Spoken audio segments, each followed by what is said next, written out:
పవిత్రమైన మరి మాఘమాస మరి ఎల్లమ్మ తల్లికి వార్షికోత్సవం ఇదే రోజు జరుపుకోవడం, మరి దానికి చేసిన మా మెదక్ మాజీ ఎమ్మెల్యే గారు పద్మా దేవేందర్ రెడ్డి గారు, మా గౌరవ జడ్పీటీసీ ముదాం సింగ్ గారు, మరి మిగతా మా టీఆర్ఎస్ పార్టీకి సంబంధించిన నాయకులకు, మరి అన్ని గ్రామాల నుంచి చేసిన మరి ఎల్లమ్మ తల్లిని దర్శించుకోవడానికి చేసిన భక్తులందరికీ, మీడియా మిత్రులందరికీ కూడా పేరు పేరున నమస్కారాలు. మరి ప్రతి సంవత్సరం లాగానే ఈ సంవత్సరం కూడా ఎల్లమ్మ జాతర బ్రహ్మాండంగా జరుపుకుంటున్నాం. మరి ఈరోజు తెలంగాణ రాష్ట్రం అంతటా కూడా ఇది అతి పవిత్రమైన దినోత్సవం. మరి అన్ని నదులు మరి అంతటా కూడా ఎక్కడైతే నదుల పక్కన ఉన్న దేవాలయాలు ఏదైతే ఉన్నాయో మరి అక్కడ స్నానం చేసి పుణ్యక్షేత్రాలలో స్నానం చేసి దేవుణ్ణి దర్శించుకొని ఈరోజు ఒక పొద్దు ఉపవాసం కూడా ఉంటుంది.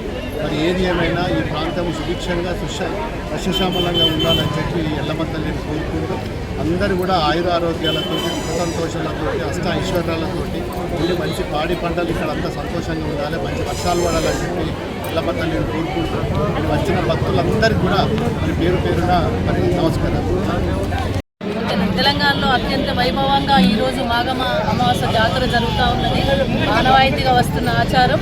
ప్రతి సంవత్సరం మాఘమాస రోజు మరి ఇక్కడ చాలామంది కూడా నది స్నానాలు చేసి అమ్మవార్లను దర్శనం చేసుకుంటూ ఉంటారు. మరి ఈరోజు ఏడుపాయల్లో ఘనంగా మాఘ అమావాస్య జాతర జరుగుతూ ఉంది. అదేవిధంగా కర్నాల్పల్లిలో ఎల్లమ్మ దగ్గర కూడా చాలా పెద్ద ఎత్తున జాతరకు చాలామంది భక్తులు విచ్చేశారు. చాలామంది కూడా మరి మాఘ అమావాస్య రోజు ఈరోజు ఎల్లమ్మను దర్శించుకొని పూజలు భక్తులు మొక్కులు చెల్లించుకుంటూ ఉన్నారు.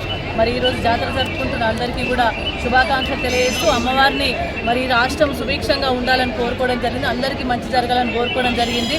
మరి ఇప్పుడున్న ఎవరైతే ప్రజాప్రతినిధులుగా ప్రభుత్వంలో ఉన్నారో వారందరూ కూడా మంచి బుద్ధిని కలిగించే విధంగా, అమ్మవారి జ్ఞానం కలిగించే విధంగా చేయాలని కూడా మనస్ఫూర్తిగా కోరుకోవడం జరిగింది. ఎందుకంటే చాలామంది రైతులు కానీ ప్రజలు కానీ చాలా ఇబ్బందులు పడుతూ ఉన్నారు. అట్లాంటి ఇబ్బందులు ఇక్కట్లు లేకుండా వారికి మంచి జ్ఞానాన్ని ఇచ్చి మంచి పరిపాలన కొనసాగించే విధంగా అమ్మవారి వాళ్ళకు జ్ఞానం కలిగించాలని కోరుకోవడం జరిగింది. మరి మాఘ అమావాస్య జాతర రోజు చాలామంది భక్తులు వస్తూ ఉన్నారు కాబట్టి మరి చాలా జాగ్రత్తలు పాటించాలి.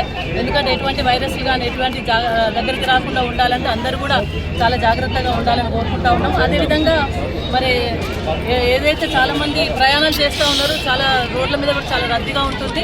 జాగ్రత్తగా ప్రయాణాలు కొనసాగించాలి.